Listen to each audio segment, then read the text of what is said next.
Времето може да бъде измерено до атосекунда и губено до безкрай. Питайте физиците и философите, банкерите и лудите, и особено влюбените.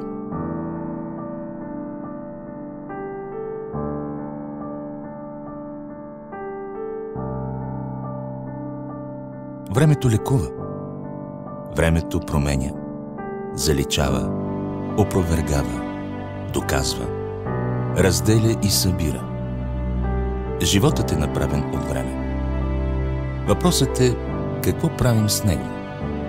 Дали го оставяме да събира прах, ненужно и неизползвано, или го инвестираме, вграждаме, превръщаме в нещо. Нещо ново и хубаво. Понякога даже смислено, добро и полезно.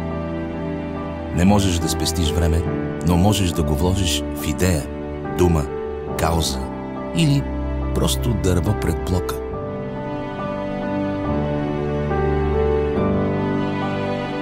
Може да изглежда малко или нищо.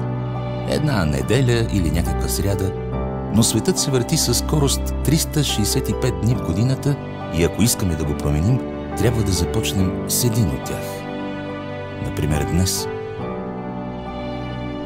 Защото е толкова просто да правиш добро, правейки нещо, което ти харесва. Ако искаш да промениш света за един ден, дари време на timeheroes.org.